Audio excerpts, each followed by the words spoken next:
how did you meet? I'll let her do the talking. You should. Please. We met in medical school. We attended the same fellowship, campus fellowship. And one way or the other, boy meets girl, action film starts. The rest is, like they say, history. But pretty much med school, campus fellowship, we had similar interests. So we were in pretty much the same departments in campus fellowship here. Oh. So we were both in Bible study, drama. I think I joined choir once. Visitation, evangelism. Which other one? Editorial. Yes, I think that's about it. Yeah. So, yeah, you keep jamming the same person everywhere. You love them, whether you like it or not. I don't think so. So when did you guys start the dating or courtship period? Like, how did you know that, okay, I'm interested in this person? How did you start the process? Since you guys were in the same circle and all that. Well, I would say it happened over time, naturally, but Okay, also intentionally. Yeah. Okay, so maybe I should come in there. So I think I was in 200 level when I first had that inclination that I kind of like this person, but I just attributed it to the fact that maybe I was missing my brother who was in the NDA at that time or something. So I told myself, I think you're just missing your brother, so just carry on. I prayed about it, I casted and binded it, and I told myself I wasn't going to, say anything or do anything. I was just going to act like nothing was wrong, nothing was going on.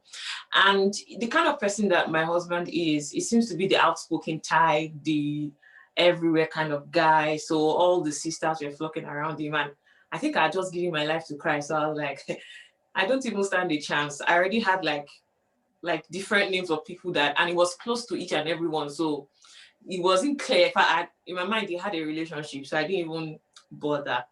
But as time went on, we just it was just pure friendship. There was no, how will I say it? There was no initial, I want to marry this person, that kind of thing. It was just friendship. We're friends with everybody and stuff. But I think it was in those meetings that it became clearer that we kind of were meant for each other. And the funny thing is how people noticed it before we noticed it. So people would, I remember some of my roommates would say, you and this person gel so well. And a particular instance was when one of my roommates was going to apply to school outside the country, and she needed to write a personal statement. And we're both very good writers, right? So I was like, and it was my pastor then, Pastor Femi, we have this, so can we write together and stuff? So we were like, okay. He was like, okay, I'll agree to work on it for your friend. And it was my senior, I think it was about 2 or 3 years, my senior in med school. So I was like, okay. So he agreed, and then we came together to write. So while we were writing in that, in the common room, everybody was there, so it wasn't like it was anything special. Taiwo noticed the synergy while we were writing, and one of his friends came to visit that time. And the friend did not even ask us anything. He was just watching the way we were working together, bringing ideas together, asking the lady what she liked, and trying to, make it into the best of words. And the guy had to ask him, like, what's going on with you and this person? And like, no, she's just a sister. Blah, blah, blah, nothing can ever happen. And the fact that I had a Muslim background, so that kind of put him off. But long and short, we are here. So to be honest, maybe I'll just bring out the point of the fact that sometimes I'm not talking about just anybody. The specific people in your life might actually see the things that you don't see. So it's okay to listen to them once in a while. Nice thing. Listen to this guy around us. Okay, so you guys have been married for how long? No, I feel like we've got married yesterday. I don't. What did I tell you yesterday? Seriously, what did I tell you yesterday? It feels like we've only just gotten married yesterday. We've been married for a year and a half now. Is it a year? It's not a year and a half already. Yeah. Are you serious? August, September, October, November, December, January, February. Wow. Okay, yeah, that's spot on. Yeah, A year and a half now. I think We've he's been the first guy together for keeps 9 keeps up years. with dates. Sorry, Faye, we didn't get you. I said he's the first guy I'll meet that keeps up with dates. Usually, most guys will just tell you. You've not asked him the right question. What question does she want to ask me that I won't know the date? Yeah, I know, right? Is it the date of our first meeting or the date of when I proposed to you? Or which of the dates that you will like us know? Come on. I'm good, forget. I'm happy for you. Okay. So so as newlywed couples, what are the challenges that you first faced? Do we classify as newlywed, Sha? Yes, we do. Yeah, and a half is a long time. Hey, Sensu. Yes, now newlywed sounds like they are just going on their honeymoon. Yeah, we are on our honeymoon forever. Well, technically, yes. Yeah. Okay. As newlyweds, or as I wouldn't say newlyweds because as still newly married, exactly as young married, young couples. Young couples. Okay. That sounds more like it. Okay. I think for me, or for us rather, because there is no me in our relationship. Yeah, for us, it's partnership, and it's important that you know who you're married to, and you also know how to adapt. You will not always have your way. That's the truth. She's laughing now. If we open the books of Chronicles, well, let's not open Chronicles. To be honest, I think always have your way. Yeah, and then one thing that I've learned from us is the fact that we actually are so alike on so many fronts. Exactly. Like easy. We have so many things that, like, even purpose, and I think it was actually that part of, you know, getting to know each other that actually brought us together. Like the purpose of like, where are you heading, where are you going to in this life, like, so you know, that kind of thing. Take for example, we both work here in the United Kingdom, but we come from Nigeria. We schooled in Nigeria. 5 years ago, we didn't know we're headed for the United Kingdom. But along the line, our purposes aligned, such that the moment we both made that decision to, you know, move in this direction, it wasn't like, oh, one person is going, one person doesn't feel like going, you know, that kind of thing. And I think that's the example cuts across, you know, basically so many things, everything else. Like when we wanted to get married, we both knew we wanted a small wedding. We didn't want something loud and large. Even though our parents had their way in a way. We both knew we wanted a worship service for our wedding. We both, you know, knew we wanted proper input from our friends. But there are actually times now. I think Faye wants us to shed more light on you know, difficulties. Yes, I'm headed in that direction. Okay. And I think where the differences lie is where there is interest conflict, exactly. So I like my rice and stew. Yes, plenty food fight. Take for example, when I'm eating rice and stew, I don't like to mix it. Yup. And I like to mix it. She likes to mix it. So we have to eat together. So you can imagine. We have to first agree on, you know, basic rules in this house. They're actually very, very weird things. Yeah. Take for example, when she goes into the restroom, she likes to lock the door behind her. We are the only two people in the house. Why will you be locking the door? Who are you locking the door for? Do you understand those kind of small things now? Yeah. Who are you locking the door for? When it's only me and you in the same house, why are you locking the door to the bedroom?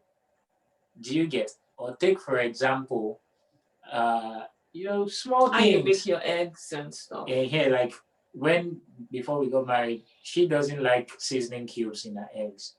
when you fry egg and you put Maggi inside. Just salt. Just salt and that's it. But now she has come to like it. The other day, now what? The other day, I made eggs without Maggi. Let's not even We talk should not about open that. up. No, I made eggs that without food was Maggi. awful. And she said it was not good. No, I didn't say it was not good. I said She said it was okay. I needed to help you at that time. Think about but looking back, honestly, that was 18 months ago. 18 months ago, you wouldn't have had that food.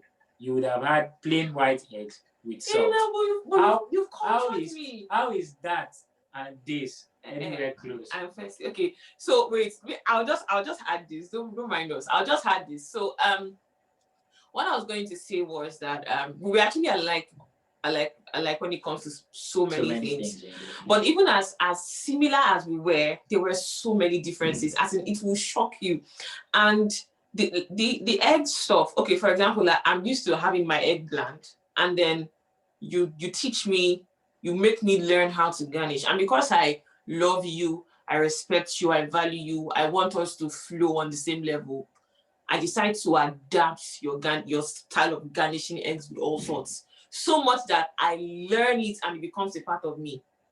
So now it becomes a part of me. You want to take me back to where I'm coming from, like, hello. But that was what you always liked. But that's just a very minor thing to think about. But you see, as simple as that thing is, it can actually cause a lot of issues. And if you start from there to something else, and then you start tying the strings and putting the beads, and everything becomes something that is way bigger than you can imagine. But I just think we just disagree to agree. And like now, if you did talk about it now, I probably will mention it until much later. But I let the situation die down first before I say anything. So I don't reel the person's happiness, because that day the intentions and another thing is to look at the intentions behind it. So that day, like the egg scenario, I was at work and I wanted to do a surprise because it was at home. So he wanted to surprise me with lunch. And lunch wasn't delicious. So I had to swallow my everything that made me not like the food. I had to finish the food, finish the plate of food with broccoli and stuff that wasn't really nice, and smile and go to work and come back in the evening. So it's just a matter of sacrifice, giving yourself away, selflessness. All those things will come to play, no matter how much you know yourself or how less you know yourself. Very interesting. I like that fact where you said you had to swallow all the food before saying anything about what went wrong there. Okay, so usually as singles, we usually have our expectations from probably our background, books that we've read, and a whole lot of source of information. How do you deal with managing your expectations as young couples? Or did you guys you didn't have any expectation at all when you moved into marriage? How will you not have expectation? You must have the expectation. If you don't have expectation, you cannot be delighted and you cannot be disappointed. You know, the saying goes, expectation is the mother of heartbreak, which is very true. It's when you have expectations and those expectations are not met that you will have heartbreaks. But when they are met, you would have, what's the opposite of break? Heart mending. Whatever. But what I'm saying is, I think people must learn to separate culture from religion. People must learn to separate upbringing from their present situations. You see, by virtue of looking back, we would realize that the times of our parents, they didn't have the internet, they didn't have Instagram, they didn't have Facebook, they didn't have, they probably had the magazines that come out maybe once in a month and would not get to Nigeria until 3 months down the line. So they are looking at Prince Charles and whoever getting married in the magazine. That's all they have.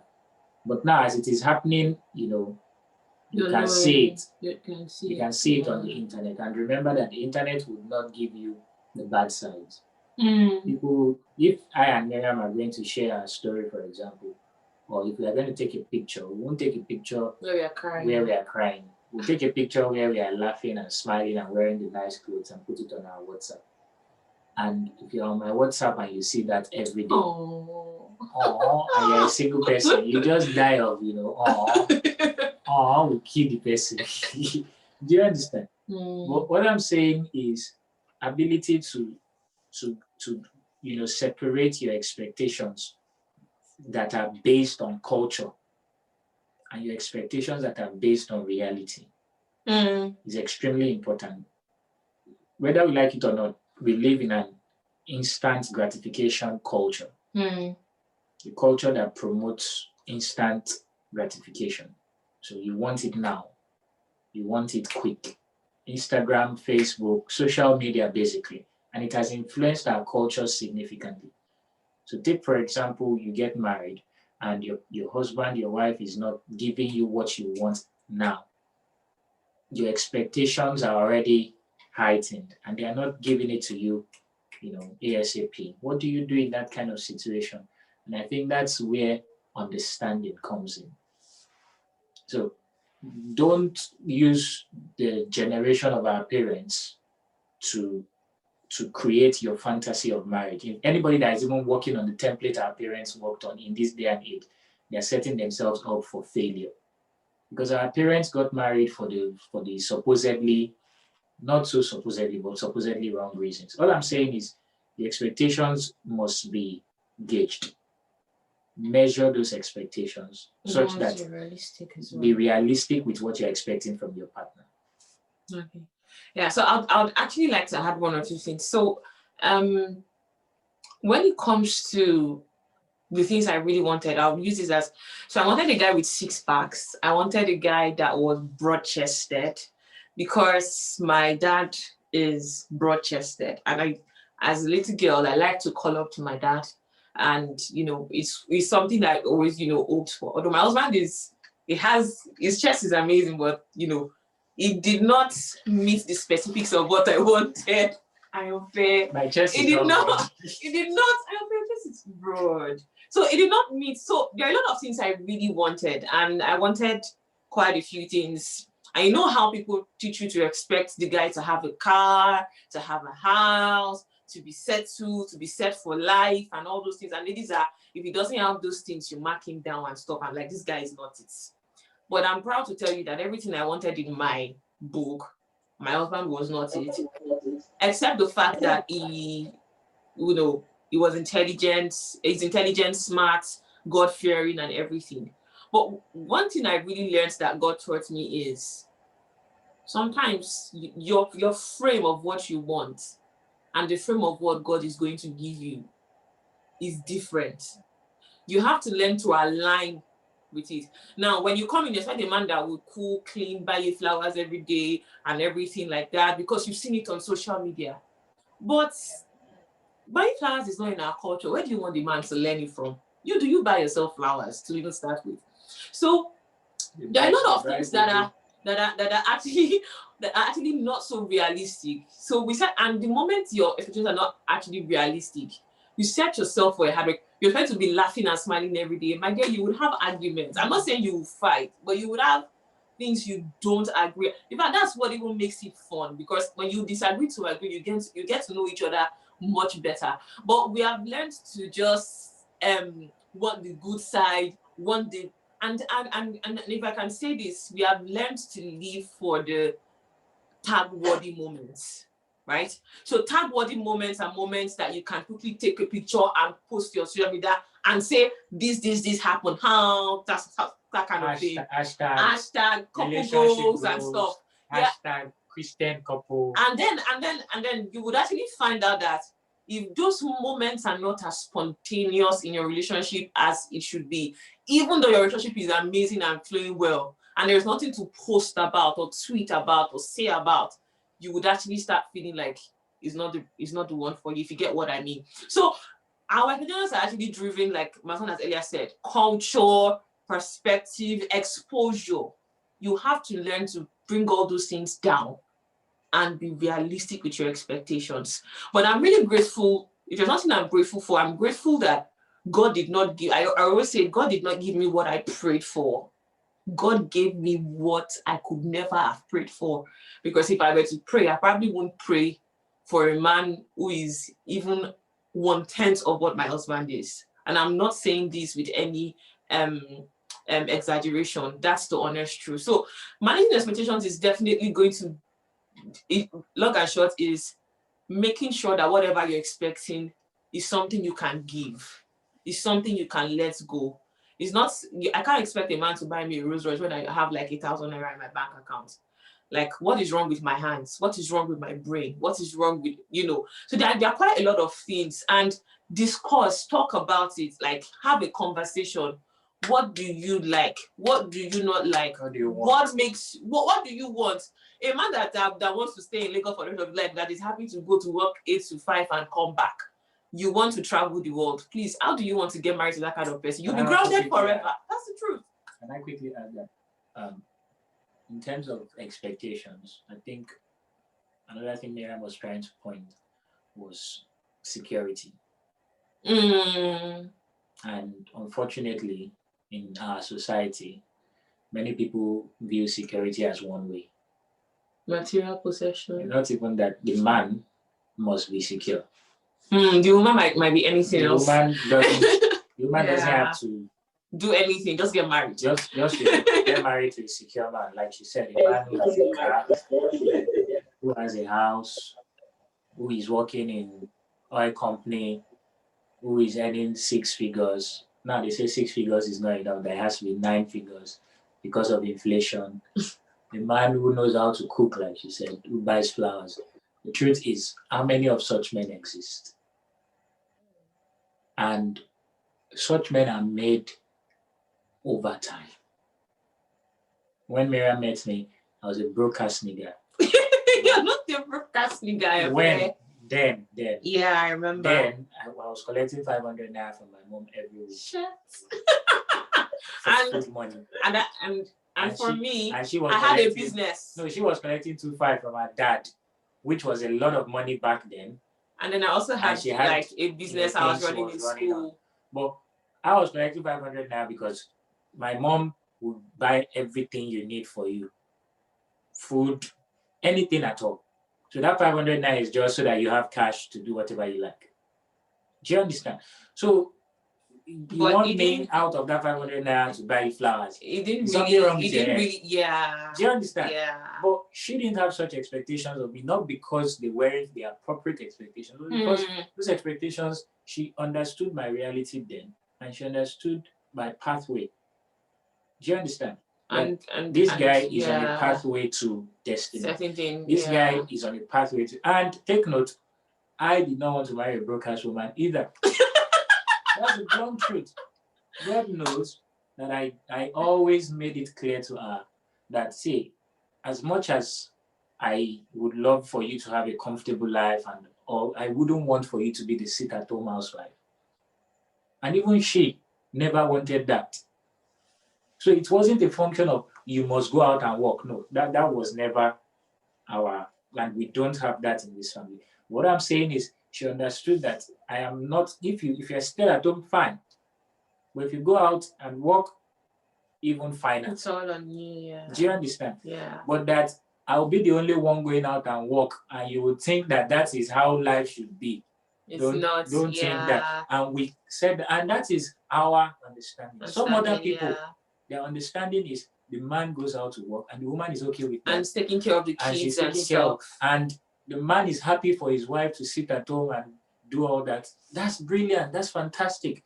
That's the best in the world for them. Brilliant. But all I'm saying is both of you need to, come and talk about yourself. Like, and I just wanted to point out, I think one thing I also wanted to say is the fact that I was actually secure to an extent. So 100%. She had a business. I was the kind of lady, or let me say I am the kind of lady that wasn't dependent on anyone.